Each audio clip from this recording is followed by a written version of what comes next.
How is it going, everyone? JiraiyaGaming here. Welcome back to episode number 63 of my Jiraiya's Topic Wednesdays. And this week we have a very disturbing topic to talk about. Now, this is another topic that I wanted to talk about for a while too as well. And I never really kind of got around to it.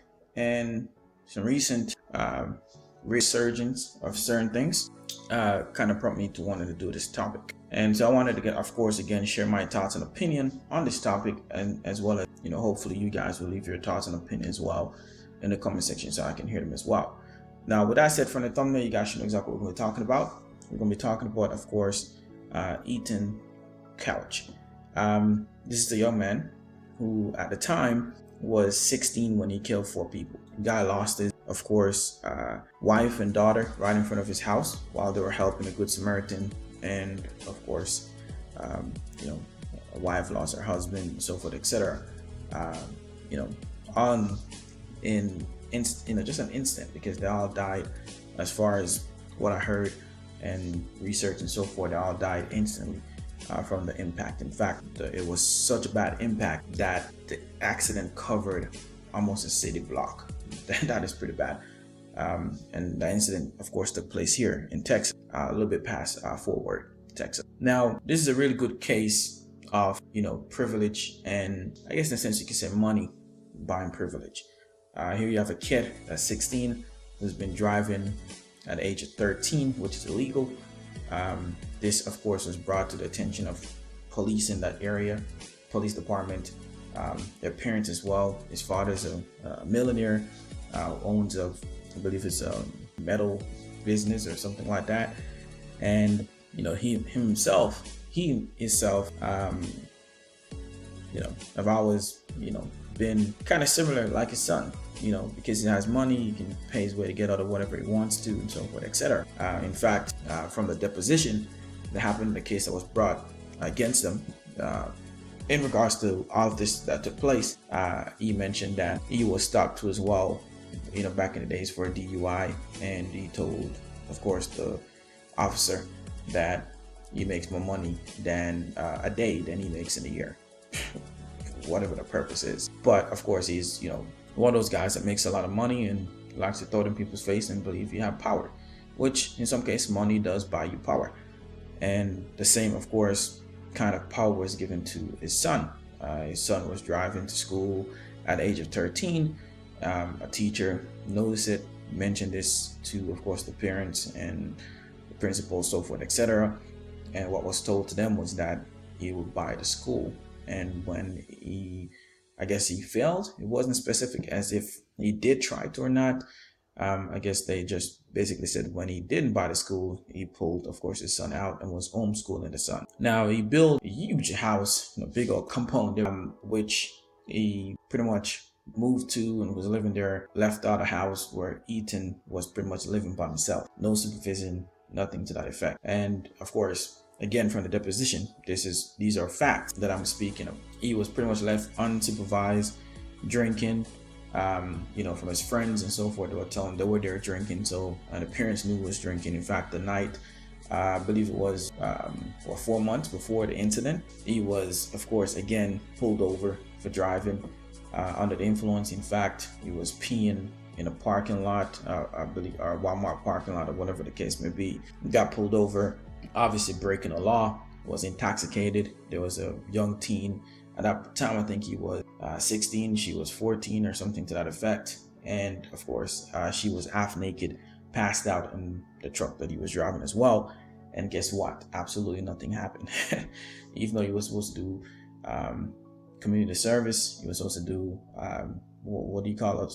I've never done them before, but those driving things you do when you do a traffic violation. I can't think of the name off the top of my head. Again, you guys know, no takes, no script. I'm just, talking and speaking my mind. And that took place. Nothing happened, no consequences for his action.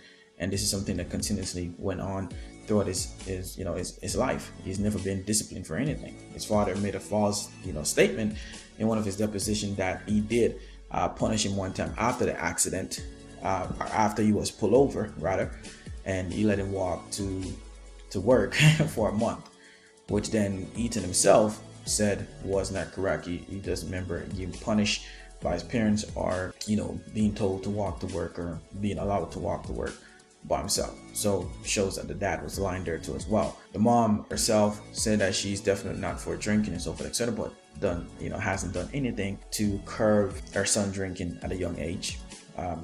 13, 14, 15, 16, and you're drinking. The drinking age in America is 21 years old. And this kid is drinking and has been drinking at a very young age, since he was 13, or maybe even younger than that we don't know of. So again, it just shows you the path that this guy was going on. Numerous other times he was being pulled over for DUI and nothing happened as well. And of course, even though the mom was warned, even by her own daughter, she was warned that she was afraid something was going to happen, and that they're not doing what they're supposed to, especially with him living in such a big house by himself, inviting people over, having parties and so forth, etc. And that was happening. In fact, the night of the accident, his mom texted him, "What are you guys doing?" They stated that we're drinking. She said, "Well, just don't drink and drive." The night of the accident. And sure enough, he took off driving. Now, this is a guy that, obviously have a lot of money at his disposal from his parents, and of course, get to with everything that he has done throughout his life, and therefore no home training, no discipline, or no discipline, anything at all whatsoever pertaining to just having responsibilities and so forth, etc. So he doesn't know what that means, and therefore could care less. And sure enough, this guy gets up after been drinking already at the house, leave and decide that they want to go and get more beer or go into the store, whatever. Group of the friends get in the car, and he is driving under the influence, speeding. The kids that are in the car with him are scared. They're telling him to slow down. Instead of slowing down, he gets upset, start playing chicken with oncoming traffic, and what do you know, he runs into a car, or runs into another truck, SUV that's parked on the side of the road in front of course, the people that he killed house, while they were helping, basically helping that person that was in front of their house. So this mom and daughter pretty much died in front of their own home, which is absolutely ridiculous if you ask me. The person that got pulled over was also a pastor as well, and of course another young person as well. 4 people killed instantly. And what do you guys think happened? Now, some of you guys may be familiar with this story, some of you guys may not be familiar, but nothing happened. This guy got brought to court, got some really good lawyers who came up with the term affluenza, and pretty much that got him off. Instead, he went on a vacation in a resort, pretty much for so much to say a rehab session, and pretty much that was it. Pay $100,000, I believe it was a month or something to that effect, that they were paying, and that was pretty much it. Nothing comes out of it. I believe the family that lost their loved ones did sue, and nothing was official as far as what was paid to them from the family. But from the deposition and so forth, you just hear the negligence of these parents, and how they treated this kid.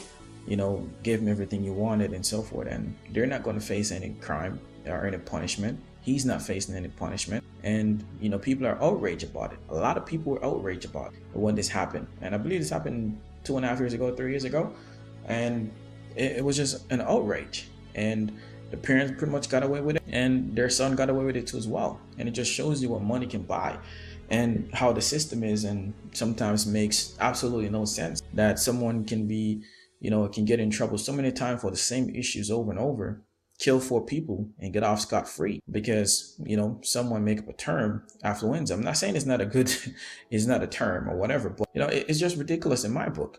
Absolutely ridiculous. And sure enough, in the past couple weeks, this gentleman obviously was on a 10-year probation, and he's now 17, Eton coach, and was spotted on a video.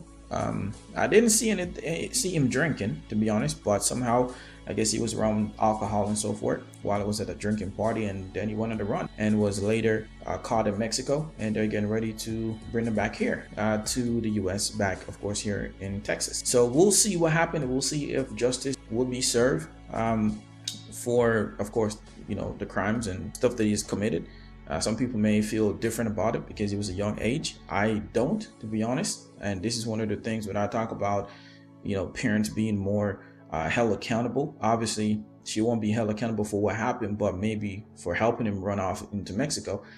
His mom may pay the price. Now, his dad, I don't think was involved, but obviously his mom, they couldn't find his mom, and of course himself, Ethan, coach. So now they've been found. I'm waiting to see what's going to happen. Let's see if the families will get some kind of justice with this guy actually maybe facing time now, especially the fact that he's actually 17 now and so forth as well, violating his parole and so forth. I'm not quite sure if much can be, of course, since he already got off scot-free in a sense from what he did. So I'm not quite sure if anything can be brought in regards to that. Maybe it'll be something different, charges they'll try to make stick, but this is a perfect case of, you know, parents just not taking care of what they're supposed to, should be held accountable for, not necessarily for the debt, but should be held accountable for their negligence. So not saying that they should go to court or go to jail for life for all these people that got killed, but should be facing some kind of, you know, punishment for the way they, you know, just neglect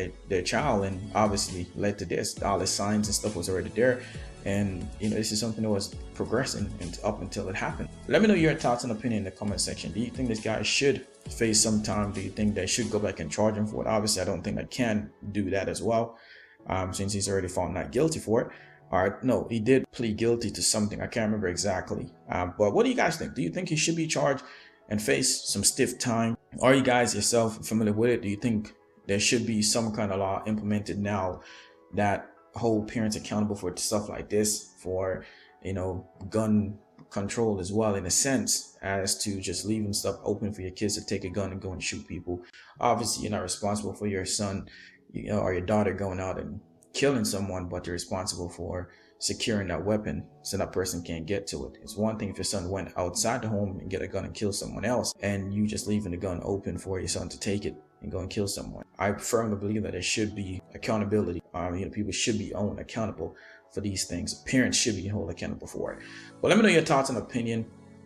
Are you guys familiar with this story? What do you guys think? Do you guys agree with me, disagree with me? Let me know in the comment section. Let me know any thoughts and any suggestions you guys may have for a topic you'd like me to do, or a series and so forth, etc. in the comment section. And of course, guys, as always, I'm your host, JiraiyaGaming. Thanks for watching. I will see you guys in the next episode. Peace.